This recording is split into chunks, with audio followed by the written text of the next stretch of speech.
مصر کے دیہاتی اس کی راہ دیکھ رہے تھے۔ ہر کسی کی زبان پر یہی الفاظ تھے، وہ آسمان سے آیا ہے، خدا کا دین لایا ہے، دل کی بات بتاتا ہے اور آنے والے وقت کے اندھیروں کو روشن کر کے دکھاتا ہے، مرے ہوں کو اٹھا دیتا ہے۔ وہ کون تھا؟ جنہوں نے اسے دیکھا تھا وہ اس کی کرامات سے اس قدر مسحور ہو گئے تھے کہ یہ جاننے کی ضرورت ہی محسوس نہیں کرتے تھے کہ وہ کون ہے۔ وہ تسلیم کر لیتے تھے کہ وہ آسمان سے آیا ہے، خدا کا دین لایا ہے، اور جو لوگ اس کی راہ دیکھ رہے تھے وہ اس سوال سے بے نیاز تھے کہ وہ کون ہے۔ قافلے گزرتے تھے تو اسی کی کرامات سناتے تھے۔ کوئی اکیلا دھکیلا مسافر کسی گاؤں میں جاتا تھا تو اسی کے معجزوں کا ذکر کرتا تھا۔ بعض لوگ اسے نبی اور پیغمبر بھی کہتے تھے، اور کچھ ایسے بھی تھے جو اسے بارش کا دیوتا مانتے تھے اور اس کی خوشنودی کے لیے انسانی جان کی قربانی دینے کے لیے بھی تیار تھے۔ ان میں سے کوئی بھی یہ جاننے کی کوشش نہیں کرتا تھا کہ اس کا مذہب کیا ہے اور وہ کیسا عقیدہ ساتھ لایا ہے۔ لوگ ابھی پسماندگی کے دور میں تھے، علم سے بے بہرا تھے اور قدرت کے ستم کا شکار رہتے تھے۔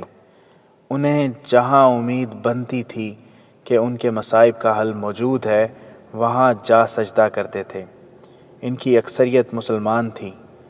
اسلام کی روشنی وہاں تک پوری آب و تاب سے پہنچی تھی۔ مسلمانوں نے مسجدیں بھی بنا رکھی تھیں، رب کعبہ کے حضور پانچوں وقت سجدے بھی کرتے تھے، مگر اسلام کے سچے عقیدے کو پختہ کرنے کا کوئی انتظام نہ تھا۔ ان کے امام بے علم تھے جو اپنی امامت کو برقرار رکھنے کے لیے لوگوں کو عجیب و غریب باتیں بتاتے رہتے تھے۔ قرآن کو انہوں نے نعوذ باللہ کالے علم کی ایک کتاب بنا ڈالا تھا اور ایسا تاثر پیدا کر رکھا تھا کہ قرآن کو صرف امام سمجھ سکتا ہے۔ چنانچہ یہ مسلمان قرآن کو ہاتھ لگانے سے بھی ڈرتے تھے۔ ان اماموں نے لوگوں کے دلوں میں غیب کا ایک لفظ بٹھا دیا تھا اور انہیں باور کرا دیا تھا کہ جو کچھ بھی ہے وہ غیب میں ہے اور غیب میں جھانکنے کی قدرت صرف امام کو حاصل ہے۔ اماموں نے انسان کو ایک کمزور چیز بنا دیا تھا۔ اس مقام سے وسوسے اور تہمات پیدا ہوئے۔ صحرائی آندھیوں کی چیخوں میں انہیں اس مخلوق کی آوازیں سنائی دینے لگیں جو امام کہتے تھے کہ انسانوں کو نظر نہیں آ سکتی۔ بیماریاں، جنات اور شرشرار بن گئی ہیں۔ امام معالج اور عامل بن گئے۔ جنہوں نے دعویٰ کیا کہ ان کے قبضے میں جنات ہیں۔ انسان غیب سے اور غیب کی سزا سے اتنے خوف زدہ رہنے لگے کہ ان کے دلوں میں اسلام کا عقیدہ کمزور پڑ گیا اور وہ ہر اس آواز پر لبیک کہنے لگے جو انہیں غیب کی مخلوق اور غیب سے سزا سے بچانے کا یقین دلاتی تھی۔ یہی وجہ تھی کہ لوگ بے تابی سے اس کی راہ دیکھ رہے تھے جو آسمان سے آیا ہے اور مرے ہوئوں کو اٹھا دیتا ہے۔ وہ مصر کے اس دیہاتی علاقے میں وارد ہوا تھا جو جنوب مغرب کی سرحد کے ساتھ تھا۔ اس زمانے میں سرحد کا کوئی واضح وجود نہیں تھا۔ صلاح الدین ایوبی نے کاغذوں پر ایک لکیر کھینچ رکھی تھی، لیکن وہ بھی کہا کرتا تھا کہ دین اسلام کی اور سلطنت اسلامیہ کی کوئی سرحد نہیں۔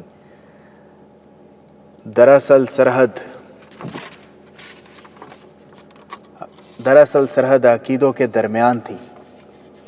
جہاں تک اسلام کی گرفت تھی وہ اسلامی سلطنت تھی، اور جہاں سے غیر اسلامی نظریات شروع ہوتے تھے وہ علاقہ غیر کہلاتا تھا۔ مصر کے جس آخری گاؤں میں مسلمانوں کی غالب اکثریت تھی وہ امارت مصر کا آخری اور سرحدی گاؤں سمجھا جاتا تھا۔ اسی باعث صلیبی ملت اسلامیہ کے نظریات پر حملے کرتے اور اسلامی عقیدوں کو کمزور کر کے وہاں اپنے عقائد کا غلبہ پیدا کرتے تھے۔ اس سے ثابت ہوتا تھا کہ اس وقت سرحدوں کی حیثیت جغرافیائی کم اور نظریاتی زیادہ تھی۔ اس دور کے واقعات سے یہ بھی ثابت ہوا تھا کہ غیر مسلموں نے غلبہ اسلام کے ساتھ ہی مسلمانوں پر نظریاتی حملے شروع کر دیے تھے۔ وہ جانتے تھے کہ مسلمان جنگ کو جہاد کہتے ہیں اور قرآن نے مسلمانوں پر جہاد فرض کر دیا ہے، یہاں تک کہ حالات کے تقاضے کے پیش نظر جہاد کو نماز پر فوقیت حاصل ہے۔ اور یہ بھی کہ کسی غیر مسلم سلطنت میں مسلمان باشندوں پر ظلم و ستم ہو رہا ہو تو دوسری سلطنتوں کے مسلمانوں پر یہ اقدام فرض ہو جاتا ہے کہ مظلوم رعایا کو غیر مسلموں کے ظلم و ستم سے بچائیں، خواہ اس مقصد کے لیے جنگی کارروائی کرنی پڑے۔ انہی قرآنی احکام نے مسلمانوں میں عسکری جذبہ پیدا کیا تھا، جس کا اثر یہ تھا کہ مسلمان جس ملک پر فوج کشی کرتے یا جس میدان میں بھی لڑتے تھے، ان کے ذہن میں جنگ کا مقصد واضح ہوتا تھا۔ گو ان پر مال غنیمت حلال قرار دیا گیا تھا، لیکن ان کے ہاں لوٹ مار جنگ کے مقاصد میں شامل نہیں ہوتی تھی، نہ ہی وہ مال غنیمت کے لالچ سے لڑتے تھے۔ اس کے برعکس صلیبیوں کی جنگ ملک گیری کی ہوس کی آئینہ دار ہوتی اور وہ لوٹ مار پر زیادہ توجہ دیتے تھے۔ جیسا کہ پہلے بیان کیا جا چکا ہے کہ مسلمانوں کے قافلوں کو لوٹنے کا کام بھی صلیبی فوج کے حوالے کر دیا گیا تھا۔ صلیبیوں کا یہ نقصان اٹھانا پڑتا تھا کہ ہر میدان میں ان کی جنگی طاقت مسلمانوں کی نسبت 5 سے 10 گنا ہوتی تھی، مگر وہ مٹھی بھر مسلمانوں سے شکست کھا جاتے تھے۔ شکست نہ کھائیں تو فتح بھی حاصل نہ کر سکتے تھے۔ وہ جان گئے تھے کہ قرآن کے احکام نے مسلمانوں میں جنگی جنون پیدا کر رکھا ہے۔ وہ اللہ تعالیٰ کے نام پر لڑتے اور جانیں قربان کرتے ہیں۔ صلیبیوں کے جرنیلوں میں کچھ ایسے بھی تھے جو مسلمانوں پر مذہبی جنون کی گرفت کمزور کرنے کی ترکیبیں سوچتے اور ان پر عمل کرتے تھے۔ وہ جان گئے تھے کہ ایک مسلمان جو 10 غیر مسلموں کا مقابلہ کرتا ہے، وہ کوئی فرشتہ یا جن بھوت نہیں ہوتا، بلکہ وہ اپنے اندر اللہ کی طاقت اور اپنے عقیدے کی قوت محسوس کرتا ہے، جو اسے کسی لالچ سے اور اپنی جان سے بھی بے نیاز کر دیتی ہے۔ چنانچہ صلاح الدین ایوبی سے بہت پہلے ہی یہودی اور صلیبی عالموں اور مفکروں نے مسلمانوں کی عسکری روح کو مردہ کرنے کے لیے ان کی کردار کشی شروع کر دی تھی اور ان کے مذہبی عقائد میں پرکشش ملاوٹ کر کے ان کے ایمان کو کمزور کرنا شروع کر دیا تھا۔ صلاح الدین ایوبی اور نور الدین زنگی کی بدنصیبی یہ تھی کہ وہ جب صلیبیوں کے خلاف اٹھے تو اس وقت تک صلیبیوں کے نظریاتی یلغار بہت حد تک کامیاب ہو چکی تھی۔ اسلام کے دشمنوں نے اس یلغار کو 2 طرفہ استعمال کیا تھا۔ اوپر کے طبقے کو، جس میں حکمران، امراء اور وزراء وغیرہ تھے، دولت، عورت اور شراب کا دلدادہ بنا دیا تھا، اور نیچے یعنی پسماندہ لوگوں میں توہم پرستی اور مذہب کے خلاف وسوسے پیدا کر دیے تھے۔ جس طرح زنگی اور ایوبی نے فن حرب و ضرب میں نئے تجربے کیے اور نئی چالیں وضع کیں، اسی طرح صلیبیوں نے درپے کردار کشی کے میدان میں نئے طریقے دریافت کیے۔ 3-4 یورپی مورخین نے یہاں تک لکھا ہے کہ ایک وقت ایسا بھی آیا کہ بعض صلیبی حکمرانوں نے میدان جنگ کو اہمیت دینی ہی چھوڑ دی تھی۔ وہ اس نظریے کے قائل ہو گئے تھے کہ جنگ اس طریقے سے لڑو کہ مسلمانوں کی جنگی طاقت زائل ہوتی رہے۔ زوردار حملہ ان کے مذہبی عقائد پر کرو اور ان کے دلوں میں ایسے وہم پیدا کر دو جو مسلمان قوم اور فوج کے درمیان بد اعتمادی اور حقارت پیدا کر دیں۔ اس مکتبہ فکر کے صلیبی مفکروں میں فلپ آگسٹس سر فہرست تھا۔ یہ صلیبی حکمران اسلام دشمنی کو اپنے مذہب کا بنیادی اصول سمجھتا تھا اور کہا کرتا تھا کہ ہماری جنگ صلاح الدین ایوبی اور نور الدین زنگی سے نہیں، یہ صلیب اور اسلام کی جنگ ہے، جو ہماری زندگی میں نہیں تو کسی نہ کسی وقت میں ضرور کامیاب ہوگی۔ اس کے لیے ضروری یہ ہے کہ مسلمانوں کو اٹھتی ہوئی نسل کے ذہن میں قومیت کی بجائے جنسیت بھر دو اور انہیں ذہنی عیاشی میں ڈبو دو۔ آگسٹس اپنے مشن کی کامیابی کے لیے میدان جنگ میں مسلمانوں کے آگے ہتھیار ڈال کر صلح کر لینے سے بھی گریز نہیں کرتا تھا۔ ہم جس دور یعنی 1149 کے لگ بھگ کی کہانی سنا رہے ہیں، اس وقت وہ نور الدین زنگی کے ہاتھوں شکست کھا کر مفتوحہ علاقے واپس کر چکا تھا۔ اس نے زنگی کو تاوان بھی دیا تھا اور جنگ نہ کرنے کے معاہدے پر دستخط کر کے جزیہ دے رہا تھا، مگر جنگی قیدیوں کے تبادلے میں اس نے چند ایک معذور مسلمان سپاہی واپس کیے۔ تندرست قیدیوں کو اس نے قتل کر دیا تھا اور اب وہ کرک کے قلعے میں اسلام کی بیقینی کے منصوبے بنا رہا تھا۔ اس کے ذہن میں اسلام دشمنی خبت کی صورت اختیار کر گئی تھی۔ اس کے بعض چالیں ایسی خفیہ ہوتی تھیں کہ اس کے اپنے صلیبی حکمران اور جرنیل بھی اسے شک کی نگاہوں سے دیکھنے لگے تھے۔ اس پر اپنے ساتھیوں نے یہ الزام عائد کیا کہ وہ اندر سے مسلمانوں کا دوست ہے اور ان کے ساتھ سودا بازی کر رہا ہے۔ ایک یورپی مورخ آندرے آزون کے مطابق اس الزام کے جواب میں ایک بار اگسٹس نے کہا تھا، ایک مسلمان حکمران کو پھانسنے کے لیے میں اپنی کنواری بیٹیوں کو بھی اس کے حوالے کرنے سے گریز نہیں کروں گا۔ تم مسلمانوں کے ساتھ صلح نامے اور دوستی کے معاہدے کرنے سے گھبراتے کیوں کہ اس میں تم اپنی توہین کا پہلو دیکھتے ہو؟ تم یہ نہیں سوچتے کہ مسلمان کو میدان جنگ کی نسبت صلح کے میدان میں مارنا آسان ہے؟ ضرورت پڑے تو اس کے آگے ہتھیار ڈال کر صلح نامہ کرو، معاہدہ کرو اور گھر آ کر معاہدے اور صلح نامے کے الٹ رد عمل کرو۔ کیا میں ایسا نہیں کر رہا؟ کیا تم نہیں جانتے کہ میرے خون کے رشتے کی 2 لڑکیاں دمشق کے ایک شیخ کے حرم میں ہیں؟ کیا اس شیخ سے تم لڑے بغیر بہت سارا علاقہ لے نہیں چکے؟ کیا اس نے دوستی کا حق ادا نہیں کیا؟ وہ مجھے اپنا دوست سمجھتا ہے اور میں اس کا جانی دشمن ہوں۔ میں ہر ایک غیر مسلم سے کہوں گا کہ مسلمانوں کے ساتھ معاہدے کرو اور انہیں دھوکہ دے کر مار دو۔ یہ تھی وہ صلیبی ذہنیت جو ایک کامیاب سازش کے تحت سلطنت اسلامیہ کی جڑوں کو دیمک کی طرح کھا رہی تھی۔ اسی سازش کا یہ نتیجہ تھا کہ مصر میں بغاوت کی چنگاری شعلہ بننے لگی تھی، جسے سرد کرنے کے لیے سلطان صلاح الدین ایوبی کو کرک کا محاصرہ اس حالت میں اٹھانا پڑا جب وہ صلیبیوں کی ایک سوار فوج کو قلعے سے باہر شکست دے چکا تھا۔ اسے محاصرہ نور الدین زنگی کے حوالے کر کے اپنی فوج سمیت قاہرہ جانا پڑا۔ وہ دل برداشتہ تو نہیں تھا، لیکن دل پر ایسا بوجھ تھا جو اس کے چہرے پر صاف نظر آ رہا تھا۔ اس کی فوج کے سپاہی اس خیال سے مطمئن تھے کہ انہیں آرام کے لیے قاہرہ لے جایا جا رہا ہے، لیکن دستوں کے وہ کماندار جو سلطان ایوبی کے عزم اور لڑنے کے لیے طریقہ کار کو سمجھتے تھے، حیران تھے کہ اس نے نور الدین کو فوج سمیت کیوں بلایا اور محاصرہ کیوں اٹھایا ہے۔ وہ تو فتح یا شکست تک لڑنے کا قائل تھا۔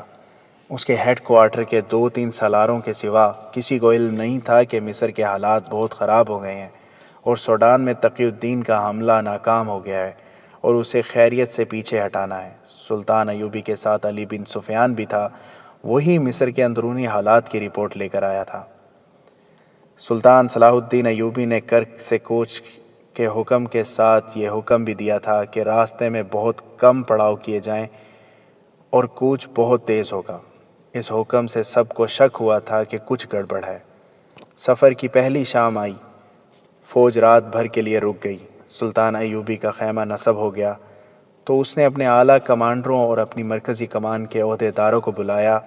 اس نے کہا، آپ میں زیادہ تعداد ان کی ہے جنہیں معلوم نہیں کہ میں نے محاصرہ کیوں اٹھایا ہے اور میں فوج کو قاہرہ کیوں لے جا رہا ہوں۔ بے شک محاصرہ ٹوٹا نہیں، آپ میں کوئی بھی پسپا نہیں ہوا، لیکن میں اسے اگر شکست نہیں تو پسپائی ضرور کہوں گا۔ میرے رفیقو، ہم پسپا ہو رہے ہیں اور آپ یہ سن کر حیران ہوں گے کہ آپ کو پسپا کرنے والے آپ کے اپنے بھائی ہیں، اپنے رفیق ہیں۔ وہ صلیبیوں کے رفیق بن چکے ہیں اور انہوں نے بغاوت کا منصوبہ بنا لیا ہے۔ اگر علی بن سفیان اس کے نائب اور غیاث بلقیس چوکس نہ ہوتے تو آج آپ مصر نہ جا سکتے، وہاں صلیبیوں اور سوڈانیوں کی حکمرانی ہوتی۔ ارسلان جیسا حاکم صلیبیوں کا اعلیٰ کار نکلا۔ وہ الادریس کے 2 جوان بیٹے مروا کر خودکشی کر چکا ہے۔ اگر ارسلان غدار تھا تو آپ اور کس پر بھروسہ کریں گے؟ حاضرین پر سناٹا طاری ہو گیا۔ بے چینی اور اضطراب ان کی آنکھوں میں چمک رہا تھا۔ سلطان ایوبی نے خاموش ہو کر سب کو دیکھا۔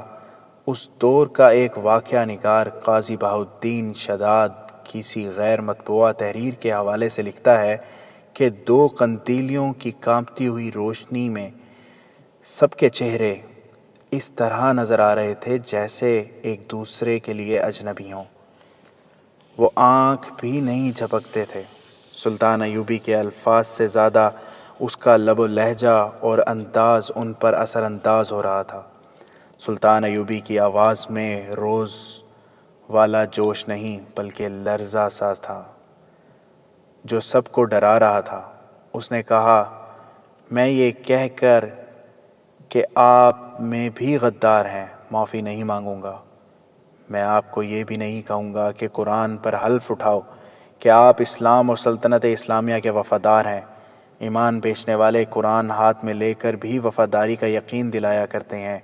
میں آپ کو صرف یہ بتانا چاہتا ہوں کہ ہر وہ انسان جو مسلمان نہیں وہ آپ کا دشمن ہے۔ دشمن جب آپ کے ساتھ محبت اور دوستی کا اظہار کرتا ہے تو اس میں اس کی دشمنی چھپی ہوئی ہوتی ہے۔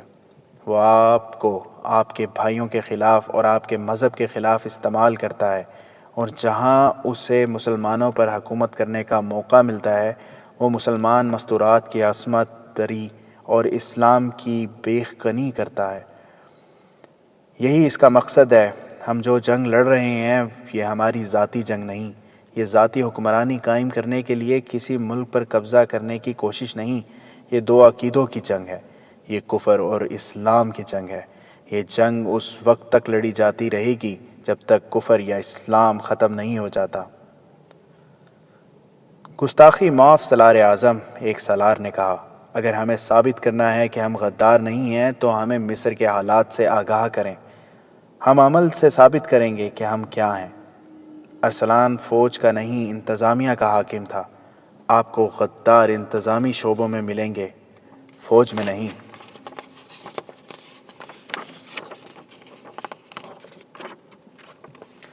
کر کے قلعے کا محاصرہ آپ نے اٹھایا ہے، ہم نے نہیں۔ محترم زنگی کو آپ نے بلایا ہے، ہم نے نہیں۔ ہمارا امتحان میدان جنگ میں ہو سکتا ہے، پرامن کوچ میں نہیں۔ مصر میں کیا ہو رہا ہے؟ سلطان ایوبی نے علی بن سفیان کی طرف دیکھا اور کہا، علی انہیں بتاؤ وہاں کیا ہو رہا ہے۔ علی بن سفیان نے کہا، غداروں نے دشمن کے ساتھ مل کر سوڈان کے محاذ کے لیے رسد روک لی ہے، منڈیوں سے غلہ غائب کر دیا ہے۔ دیہاتی علاقوں میں اجنبی لوگ آ کر غلہ اور خرد نوش کی دیگر اشیاء خرید کر لے جاتے ہیں۔ گوشت ناپید کر دیا گیا ہے۔ رسد اگر بھیجی جاتی ہے تو دانستہ تاخیر کی جاتی ہے۔ یوں بھی ہوا کہ رسد بھیج کر دشمن کو اطلاع دے دی گئی ہے۔ دشمن نے رسد کے قافلے کو راستے میں روک لیا۔ شہر میں بدکاری عام ہو گئی ہے۔ جوئے بازی کے ایسے دلچسپ طریقے رائج ہو گئے ہیں جن کے ہمارے لڑکے عادی ہوتے جا رہے ہیں۔ دیہاتی علاقوں سے فوج کو بھرتی نہیں ملتی اور جانور بھی نہیں ملتے۔ فوج میں بے اطمینانی پیدا ہو گئی ہے۔ ہمارے قوم کردار تباہ کرتی جا رہی ہے۔ انتظامیہ کے حکام چھوٹی چھوٹی ریاستوں کے حکمران بننے کے خواب دیکھ رہے ہیں۔ انہیں یہ لالچ صلیبیوں نے دے رکھی ہے۔ ان حاکموں کو باہر سے بے دریغ دولت مل رہی ہے۔ چونکہ سلطنت اور امارت کا انتظام انہی لوگوں کے ہاتھ میں ہے، اس لیے انہوں نے ایسی فضا پیدا کر دی ہے جو دشمن کے لیے سازگار ہے۔ سب سے زیادہ خطرناک صورت یہ پیدا ہو گئی ہے کہ دیہاتی علاقوں میں عجیب و غریب عقیدے پھیل رہے ہیں۔ لوگ غیر اسلامی اصولوں کے قائل اور پابند ہوتے جا رہے ہیں۔ اس میں خطرہ یہ ہے کہ ہمیں فوج انہی علاقوں سے ملتی ہے اور ہماری موجودہ فوج انہی علاقوں سے آئی ہے۔ بے بنیاد اور غیر اسلامی عقیدے فوج میں بھی آ گئے ہیں۔ کیا آپ نے اس کا تدارک نہیں کیا؟ حاضرین میں سے کسی نے پوچھا۔ جی ہاں، علی بن سفیان نے کہا، میرا تمام تر شعبہ مجرموں کے سراغ لگانے اور انہیں پکڑنے میں مصروف ہے۔ میں نے اپنے جاسوس اور مخبر دیہاتی علاقوں میں پھیلا رکھے ہیں، مگر دشمن کی تخریب کاری اتنی زیادہ بڑھ گئی ہے کہ اس کے آدمیوں کو پکڑنا بہت مشکل ہو گیا ہے۔ مشکل یہ ہے کہ ہمارے مسلمان بھائی دشمن کے جاسوسوں اور تخریب کاروں کو اپنا پناہ اور تحفظ دیتے ہیں۔ کیا آپ یہ سن کر حیران نہیں ہوں گے کہ دیہاتی علاقوں کی بعض مسجدوں کے امام بھی دشمن کی تخریب کاری میں شامل ہو گئے ہیں؟ یہ تو ہو نہیں سکتا کہ میں انتظامیہ فوج کے سپرد کر دوں۔ سلطان صلاح الدین ایوبی نے کہا، فوج جس مقصد کے لیے تیار کی گئی ہے یہ اس کی تکمیل کا فرض ادا کرتی رہے تو سلطنت کے لیے بھی بہتر ہوتا ہے اور فوج کے لیے بھی۔ جس طرح ایک کوتوال سالار کے فرائض سر انجام نہیں دے سکتا، البتہ ہر سالار کو یہ ضرور معلوم ہونا چاہیے کہ کوتوال کیا کر رہے ہیں۔ ہر سالار کو باخبر رہنا چاہیے کہ انتظامیہ کیا کر رہی ہے، کیا واقعی فرائض میں کوتاہی تو نہیں ہو رہی۔ میرے رفیقو، ہمیں خدا نے تاریخ کی سب سے زیادہ کڑی آزمائش میں ڈال دیا ہے۔ مصر کے حالات آپ نے سن لیے ہیں۔ سوڈان کا حملہ ناکام ہو گیا ہے۔ تقی الدین اپنی غلطیوں کی بدولت سوڈان کے صحرا میں پھنس کے رہ گیا ہے۔ اس کی فوج چھوٹی چھوٹی ٹولیوں میں بکھر گئی ہے، اس کی پسپائی بھی ممکن نظر نہیں آتی۔ میں کہہ نہیں سکتا کہ محترم زنگی کرک فتح کر لیں گے یا نہیں، لیکن اسے بھی میں اپنی ناکامی کہتا ہوں۔ آپ انتہائی مشکل حالات میں بھی میدان جنگ میں دشمن کو شکست دے سکتے ہیں، مگر دشمن نے جس محاذ پر حملہ کیا ہے، اس پر دشمن کو شکست دینا آپ کے لیے بظاہر آسان نظر نہیں آتا۔ آپ تیغ زن ہیں، صحراؤں کا سینہ چیر سکتے ہیں، مگر مجھے خطرہ نظر آ رہا ہے کہ صلیبیوں کے اس محاذ پر آپ ہتھیار ڈال دیں گے۔ حاضرین میں چند ایک جو شبلی اور پرعزم آوازیں سنائی دیں۔ سلطان ایوبی نے کہا، اس وقت جو فوج مصر میں ہے، وہ جب شوبک اور کرک کے محاذ سے مصر گئی تھی تو اس کے کمانداروں اور عہدیداروں کا جذبہ بالکل ایسا ہی تھا جیسا آج آپ کا ہے، مگر قاہرہ پہنچ کر جب انہوں نے دشمنوں کے سبز باغ دیکھے تو بغاوت کے لیے تیار ہو گئے۔ اب اس فوج کی کیفیت یہ ہے کہ آپ اس پر بھروسہ نہیں کر سکتے۔ ہم ایسے ایک ایک کماندار اور عہدیدار کو قتل کر کے دم لیں گے، ایک سالار نے کہا۔ ہم سب سے پہلے اپنی صفوں کو غداروں سے پاک کریں گے، ایک اور نے کہا۔ اگر میرا بیٹا صلیبیوں کا دوست نکلا تو میں اپنی تلوار سے اس کا سر کاٹ کر آپ کے قدموں میں رکھ دوں گا، ایک بوڑھے نائب سالار نے کہا۔ میں اس قسم کی جوشیلی اور جذباتی باتوں کا قائل نہیں، سلطان ایوبی نے کہا۔ حاضرین کا جوش غضبناک ہو گیا۔ یہ وہ لوگ تھے جو سلطان ایوبی کے سامنے بات کرنے سے ڈرا کرتے تھے، مگر اب یہ سن کر کہ ان کی فوج کی وہ نفری جو مصر میں ہے دشمن کی تخریب کاری کا شکار ہو کر اپنی سلطنت کے خلاف بغاوت پر اتر آئی ہے، تو وہ لوگ آگ بگولا ہو گئے۔ ایک نے سلطان ایوبی کو یہاں تک کہہ دیا، آپ ہمیں ہمیشہ تحمل سے سوچنے اور بردباری سے عمل کرنے کی تلقین کرتے ہیں، مگر بعض حالات ایسے ہوتے ہیں جنہیں تحمل اور بردباری اور زیادہ بگاڑ دیتی ہے۔ ہمیں اجازت دیں کہ قاہرہ تک ہمیں ایک بھی پڑاؤ نہ کریں۔ ہم آرام اور خوراک کے بغیر متواتر سفر کریں گے۔ ہم اس فوج کو نہتہ کر کے قید کر لیں گے۔ صلاح الدین ایوبی کے لیے ان حکام پر قابو پانا محال ہو گیا۔ اس نے کچھ اور باتیں کہہ سن کر مجلس برخاست کر دی۔ علی الصبح فوج نے کوچ کیا۔ یہ کوچ ترتیب سے ہو رہا تھا۔ سلطان ایوبی اپنے عملے کے ساتھ الگ تھلگ جا رہا تھا۔ اس نے دیکھا کہ علی بن سفیان اس کے ساتھ نہیں تھا۔ شام تک فوج کو 2 مرتبہ کچھ دیر کے لیے روکا گیا۔ شام گہری ہونے کے بعد بھی فوج چلتی رہی۔ رات کا پہلا پہر ختم ہو رہا تھا جب سلطان ایوبی نے رات کے قیام کے لیے فوج کو روکا۔ سلطان کھانے سے فارغ ہوا تو علی بن سفیان آ گیا۔ سارا دن کہاں رہے علی؟ سلطان ایوبی نے پوچھا۔ گزشتہ رات میرے دل میں ایک شک پیدا ہو گیا تھا، علی بن سفیان نے جواب دیا۔ اس کی تصدیق یا تردید کے لیے سارا دن فوج میں گھومتا پھرتا رہا۔ کیسا شک؟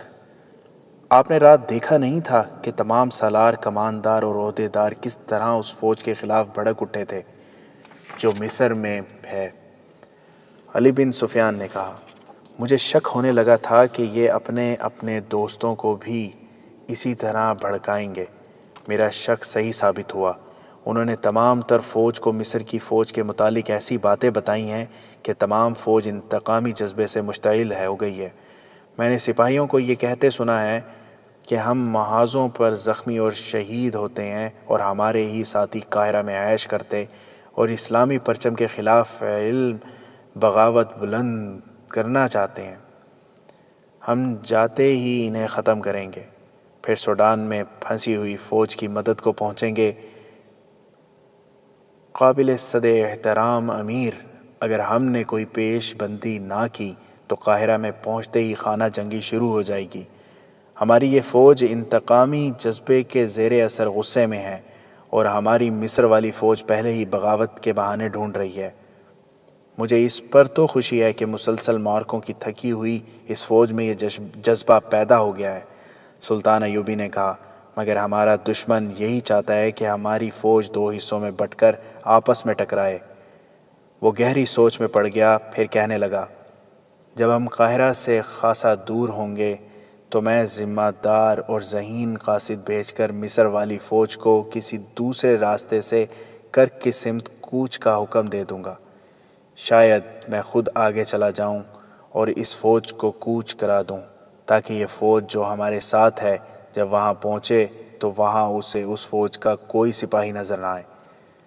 تم نے اچھا کیا ہے علی، میری توجہ ادھر نہیں گئی تھی۔